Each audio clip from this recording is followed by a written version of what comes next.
여기 스탠포드 대학의 컴퓨터과학과 강의실에서 탐슨 교수님은 한국의 기술력이 실리콘밸리에서 열광받고 세계를 바꾸고 있다고 하자 한 일본 유학생이 말도 안 된다며 반박했지만 교수님의 이 한마디에 고개를 떨구고 수긍을 할 수밖에 없었는데요. 이 일본 학생이 고개를 떨굴 수밖에 없는 한국의 기술력은 과연 무엇일까요? 오늘의 사연 시작합니다. 먼저 1초도 안 걸리는 구독과 좋아요 꾹 눌러주시면 우리 감동택배 구독자님들에게 복이 넝쿨째 들어올걸요. 안녕하세요. 저는 일본에서 온 22살 사토유키라고 해요. 도쿄대학교 컴퓨터공학과 3학년생이죠. 제가 이렇게 미국 캘리포니아주에 있는 스탠포드 대학교로 오게 된 건 정말 뜻밖의 일이었어요. 그날도 평소와 다름없이 학교 게시판을 훑어보고 있었는데 갑자기 눈에 띄는 공고가 있더라고요. 스탠포드 대학교 교환학생 프로그램이라니 눈을 의심할 수밖에 없었죠. 실리콘밸리의 중심에서 공부할 수 있다니 얼마나 멋진 기회인가요? 지원서를 작성하면서 얼마나 떨렸는지 몰라요. 내가 될 수 있을까? 하는 생각에 며칠 밤을 뜬 눈으로 지새웠답니다. 그렇게 초조하게 기다리던 어느 날 드디어 합격 통지를 받았어요. 그때의 기쁨이란 정말 말로 표현할 수 없을 정도였어요. 미국행 비행기에 오르면서 가슴이 두근거렸어요. 새로운 환경, 새로운 사람들, 그리고 무엇보다 최첨단 기술의 중심지에서 배우게 될 것들에 대한 기대로 가득 찼죠. 하지만 동시에 불안감도 있었어요. 과연 내가 잘 해낼 수 있을까? 하는 생각이 계속 맴돌았거든요. 비행기에서 내려 처음 캘리포니아의 땅을 밟았을 때 그 느낌이란 정말 특별했어요. 공기도 다르고 하늘도 달랐죠. 여기가 바로 세계 IT의 중심지구나 하는 생각에 가슴이 벅차올랐답니다. 스탠포드 캠퍼스에 도착해서 처음 본 풍경은 정말 인상적이었어요. 널찍한 잔디밭, 아름다운 스페인식 건물들, 그리고 활기 넘치는 학생들. 마치 영화의 한 장면 같았죠. 여기서 정말 공부하게 되는 걸까? 하는 생각에 마음이 들뜨더라고요. 드디어 탐슨 교수님의 첫 수업, 그날의 충격이 아직도 생생해요. 실리콘밸리의 IT 엘리트들 사이에서 한글 자판 키보드가 큰 인기를 끌고 있습니다. 이 말씀을 듣는 순간 저는 정말 놀라서 눈이 동그래졌죠. 한글이라고? 한국의 노래나 영화, 음식이 요즘 인기라는 건 알지만 첨단 기술을 다루는 미국 실리콘밸리까지 장악했다고? 아니 왜? 교수님의 설명이 이어졌어요. 구글, 애플, 페이스북과 같은 세계적인 기업들이 앞다투어 한글 자판 키보드를 도입하고 있어요. 처음엔 말도 안 된다고 생각했어요. 웬 한글? 그런데 한글만이 가질 수밖에 없는 키보드 자판의 과학적 설계, 그게 바로 핵심이더라고요. 교수님께서 설명해 주신 한글 자판 키보드 배열의 원리는 정말 놀라웠어요. 한글 자판 키보드는 단순한 우연의 산물이 아닙니다. 한글의 자음과 모음을 입력하기에 가장 효율적인 방식으로 설계되었죠. 이 말씀을 듣고 저는 큰 충격을 받았어요. 자음은 왼손, 모음은 오른손으로 입력하도록 배열되어 있다는 거예요. 이렇게 하면 양손을 균형 있게 사용할 수 있어서 타이핑 속도가 빨라진대요. 게다가 자주 사용하는 자음과 모음을 검지와 중지 같은 빠른 손가락이 담당하도록 배치한 것도 정말 과학적이라고 해요. 더 놀라운 점은 이거예요. 한글 자판 키보드는 각 글자의 위치를 암기하기 쉽도록 모아쓰기의 원리를 활용했습니다. 교수님의 이 말씀을 듣고 저는 정말 감탄했어요. 가까운 위치에 있는 자음과 모음을 조합해 한 음절을 완성하는 방식이라니 마치 퍼즐을 맞추는 것 같아 보였죠. 입력 효율성과 정확성에 대한 이야기는 더 놀라웠어요. 전문가들의 연구 결과에 따르면 숙련된 사용자의 경우 한글 자판 키보드로 분당 500타 이상의 속도를 낼 수 있다고 합니다. 이는 같은 숙련도의 영문 키보드 사용자에 비해 약 20% 이상 빠른 수치예요. 정확도 면에서도 한글 자판 키보드가 뛰어나다고 해요. 양손을 적절히 분담해 입력하는 특성 때문에 오타 발생률이 현저히 낮다는 거예요. 흔히들 대장 타자는 영문 키보드, 무결점 타자는 한글 키보드라는 말이 있을 정도죠. 교수님의 이 말씀에 저도 모르게 웃음이 나왔어요. 수업이 끝나고 기숙사로 돌아오는 길 머릿속이 복잡해졌어요. 지금까지 한국에 대해 가지고 있던 제 생각들이 너무나 편협했다는 걸 깨달았거든요. 한글 자판 키보드가 이렇게 뛰어난 과학성과 효율성이 숨어 있다고. 한국의 기술력이 정말 대단하다는 생각이 들음과 동시에 하지만 왜 한글일까? 한국 기업에서 로비라도 한 걸까? 하는 말도 안 되는 의구심이 들 정도였죠. 일본에서는 솔직히 컴퓨터로 하는 문서 작업이 너무 오래 걸리고 힘든 건 사실이에요. 우리나라의 문자 체계가 워낙 복잡하거든요. 히라가나, 가타카나, 한자 이 세 가지를 모두 사용해야 하니까요. 히라가나는 일본어 고유어를, 가타카나는 외래어를, 한자는 주로 명사나 동사, 형용사의 어근을 표현하는 데 쓰이는데 이걸 모두 하나의 키보드로 입력해야 한다고 생각해 보세요. 정말 복잡하죠? 키보드에 이 모든 문자를 다 넣을 수 없으니 주로 로마자를 이용해 입력해요. 예를 들어 저는 일본인입니다 라는 간단한 문장을 입력하려면 와타시야 니혼진 데스라고 먼저 로마자로 입력한 다음 그걸 다시 일본어로 변환해야 해요. 게다가 동음 이의어가 많아서 원하는 한자를 선택하는데도 시간이 걸리죠. 이런 복잡한 입력 방식 때문에 일본에서는 아직도 손으로 쓰는 것을 선호하는 사람들이 많아요. 특히 부모님 세대들은 컴퓨터 사용을 꺼리는 경향이 있죠. 회사에서도 여전히 팩스를 많이 사용하고 수기로 작성된 서류가 흔해요. 이런 상황이 일본의 디지털화를 늦추는 요인 중 하나라고 생각해요. 그리고 이런 불편함 때문인지 일본에서는 스마트폰으로 문서를 작성하거나 이메일을 보내는 경우가 많아요. 스마트폰의 예측 변환 기능이 컴퓨터보다 편리하다고 느끼는 거죠. 하지만 이것도 근본적인 해결책은 아니에요. 긴 문서를 작성하거나 복잡한 작업을 할 때는 여전히 한계가 있으니까요. 한글 자판 키보드의 과학성과 효율성을 들으니 우리나라의 현실이 부끄러워지네요. 한글은 자음과 모음만으로 모든 소리를 표현할 수 있어 키보드 입력이 훨씬 단순하고 효율적인 것 같아요. 일본도 언젠가는 이런 효율적인 입력 시스템을 개발할 수 있을까요? 아니면 우리가 한글 자체를 문자로 도입해 사용해야 할까요? 이런 생각을 하니 머리가 복잡해져요.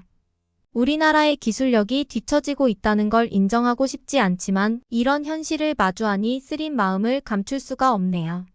그런데 여기서 또 궁금증이 생겼어요. 실리콘밸리의 천재들이 한글 자판 키보드에 열광하는 것은 조금은 이해할 수 있을 것 같았지만 다른 나라의 문자는 안 될까? 라는 궁금증에 밤 늦게까지 인터넷을 뒤지다가 잠들었어요. 기다리던 다음 수업 시간이 왔어요. 저는 용기를 내어 손을 들었죠. 교수님, 근데 왜 하필 한글 자판 키보드인가요? 일본이나 중국은 한자를 사용해 키보드 사용이 불편하고 오랜 시간이 걸린다는 건 이해했어요. 미국에선 영어를 쓰는데 왜 알파벳보다 한글이죠? 그리고 다른 언어의 문자는 안 되나요? 탐승 교수님은 미소를 지으며 대답하셨어요. 좋은 질문입니다. 한글 자판의 독특한 점은 그 과학적 설계에 있습니다. 알파벳은 역사적 우연에 의해 배열된 반면 한글 자판은 인체공학적으로 설계되었죠. 자음과 모음의 배치가 손의 움직임을 최소화하도록 되어 있어요. 또한 한글은 음소문자이면서도 모아쓰기가 가능해 시각적 인지가 빠르다는 장점이 있습니다. 그러자 옆자리에 미국 학생 알렉스가 끼어들었어요. 저도 처음에는 의아했어요. 하지만 한글 자판을 써보고 나서 생각이 완전히 바뀌었죠. 타이핑 속도가 빨라졌고 손목 통증도 줄어들었어요. 이제는 영문 키보드로 돌아가고 싶지 않을 정도예요. 다른 학생 세러도 경험을 공유했어요. 저는 프로그래밍할 때 한글 자판을 써요. 코드 입력이 훨씬 빨라졌고 오타도 줄어들었어요. 특히 괄호나 특수문자 입력이 편해서 놀랐죠. 교수님은 이어서 설명하셨어요. 한글 자판의 인기는 단순히 키보드 효율성 때문만은 아닙니다. 한국의 발전된 IT 산업과도 밀접한 관련이 있죠. 예를 들어 삼성과 LG 같은 한국 기업들이 개발한 스마트폰과 태블릿에는 이미 한글 자판이 기본으로 탑재되어 있어요. 이 기기들이 전 세계적으로 유통되면서 자연스럽게 한글 자판의 장점이 알려진 거죠. 또한 한국의 게임 산업도 큰 역할을 했어요. 리그 오브 레전즈나 PUBG 같은 세계적인 게임들이 한국 개발자들에 의해 만들어졌는데 이 게임들의 빠른 커맨드 입력에 한글 자판이 유리하다는 것이 알려졌죠. 실리콘밸리의 많은 개발자들이 이 게임들을 즐기면서 자연스럽게 한글 자판에 익숙해졌어요. 마지막으로 한국의 AI 기술 발전도 중요한 요인입니다. 네이버와 카카오 같은 기업들이 개발한 AI 언어 모델들이 한글 자판을 기반으로 학습되었고 이 모델들의 성능이 뛰어나다는 것이 입증되면서 한글 자판의 효율성이 다시 한번 주목받게 된 거죠. 이 부분은 다음 수업 시간에 더 자세히 다뤄보도록 하겠습니다. 이 설명을 들으니 모든 게 이해가 되더라고요. 단순히 키보드의 문제가 아니라 한국의 전반적인 IT 생태계와 연관된 문제였던 거예요. 그제서야 저는 제 편견이 얼마나 좁았는지 깨달았습니다. 탐승 교수님의 수업이 끝나고 저는 도서관에서 한글 자판 키보드에 대해 더 자세히 알아보기로 했어요. 그런데 놀라운 사실을 발견했어요. 한글 자판 키보드가 전 세계적으로 주목받고 있더라고요. 와, 이게 정말이야? 저도 모르게 소리를 질렀고 주변 학생들이 저를 쳐다봤죠. 민망해서 얼른 고개를 숙였어요. 화면을 보니 일본, 중국, 대만 등 아시아 국가들이 한글 자판 키보드에 특별한 관심을 보이고 있다는 기사가 있더라고요. 심지어 유럽의 몇몇 기업들도 한글 자판 키보드의 원리를 자국어 키보드에 적용하려는 시도를 하고 있다고 해요. 그때 에밀리가 다가와서 물었어요. 사토, 뭘 그렇게 열심히 보고 있어? 저는 흥분된 목소리로 대답했어요. 에밀리, 너도 한번 봐봐. 한글 자판 키보드가 세계 표준이 될 가능성이 있대. 에밀리는 제 옆에 앉아 함께 기사를 읽기 시작했어요. 와, 정말이네. 여기 봐, 국제표준화기구 ISO에서 한글 자판 키보드의 설계 원리를 연구 중이래. 저희는 그 자리에서 바로 개발자 포럼에 들어가 봤어요. 실리콘밸리 개발자들의 반응이 궁금해졌거든요. 그리고 우리가 본 댓글들은 정말 놀라웠어요. CODEN93이라는 개발자가 이렇게 썼더라고요. I tried the Korean keyboard for the first time, and it's revolutionary. My typing speed increased by over 30%. Korean developers, you're amazing. 한글 키보드를 처음 사용해 봤는데 혁명적이에요. 타이핑 속도가 30% 이상 증가했어요. 한국 개발자들 정말 대단해요. TCHTANK라는 다른 사용자의 댓글도 인상적이었어요. The efficiency of the Korean keyboard is mind-blowing. It's not just about speed, but also about reducing typing errors. I'm seriously considering switching permanently. 한글 키보드의 효율성은 정말 놀라워요. 속도뿐만 아니라 오타도 줄일 수 있어요. 저는 진지하게 영구적으로 전환할 것을 고려하고 있어요.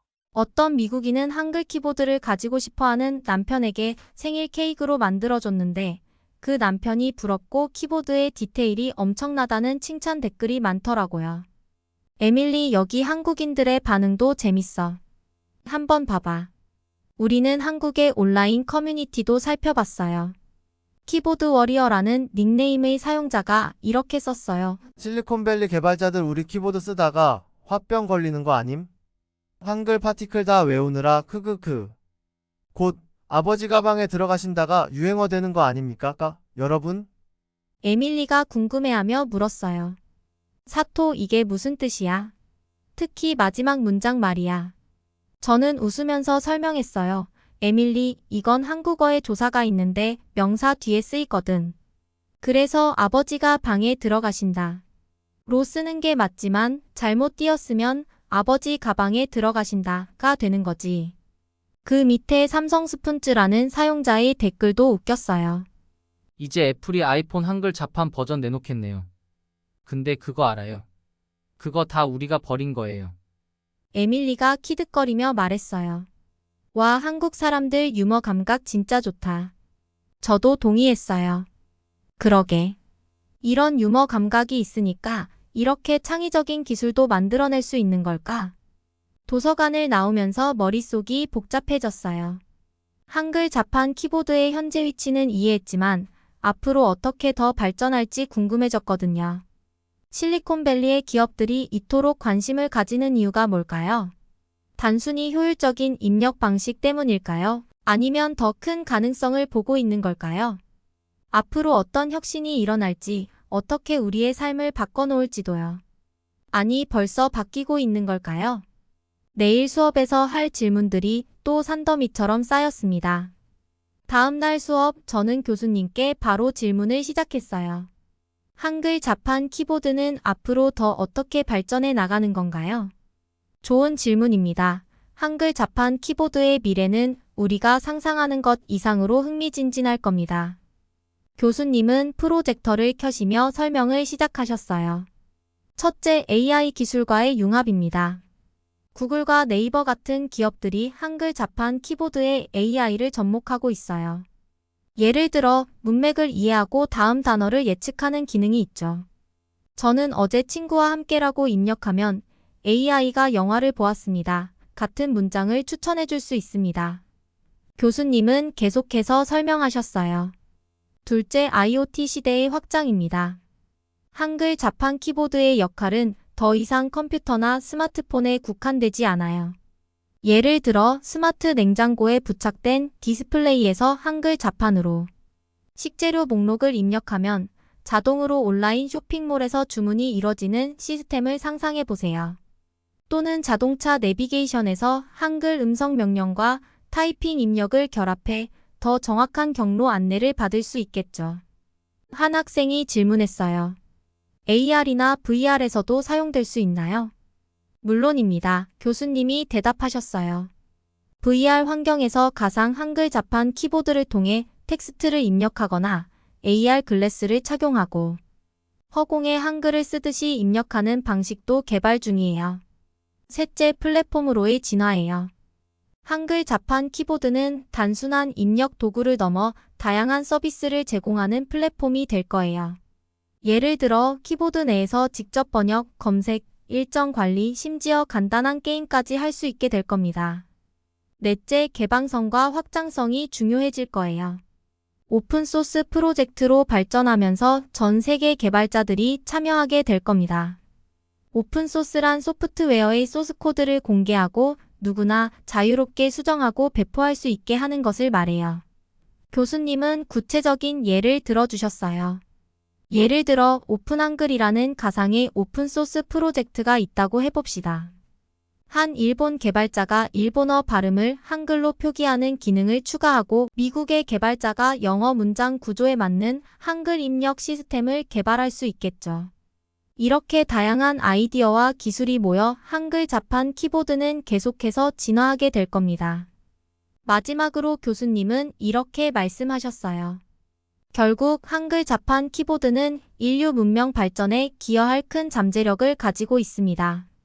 언어의 장벽을 허물고 정보의 접근성을 높이며 새로운 형태의 커뮤니케이션을 가능케 할 거예요. 예를 들어 전 세계 사람들이 각자의 언어로 입력하면 실시간으로 한글로 번역되어 소통할 수 있는 글로벌 채팅 플랫폼을 상상해 보세요. 이는 단순한 기술 혁신을 넘어 문화적, 사회적 혁명이 될 수 있습니다. 교수님의 설명이 끝나자 학생들 사이에서 열띤 토론이 이어졌어요. 모두들 한글 자판 키보드의 무한한 가능성에 대해 이야기하며 흥분된 모습이었죠. 강의가 끝나고 나서 저는 한국에 대한 제 오해와 동시에 일본의 현실을 깨달았어요.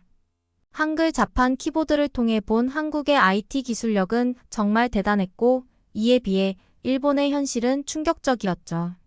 우리 일본의 관공서나 회사에서는 아직도 많은 서류를 아날로그 방식으로 정리하고 있어요. 이메일보다는 팩스를 선호하고 디지털 전환이 더딘 게 현실이에요. 그로 인해 산더미처럼 쌓여있는 종이 문서들을 정리하고 자료를 뒤지다 보니 일처리가 몇 날 며칠 걸릴 수밖에 없죠.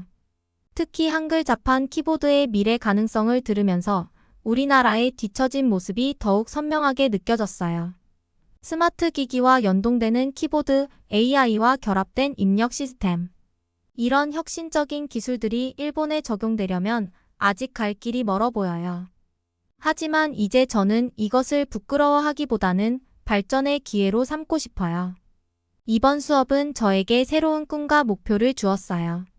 제가 일본에 돌아가면 한글 자판 키보드에서 배운 효율성과 혁신성을 적용하여 우리의 아날로그 시스템을 개선하는 데 힘을 보태고 싶습니다.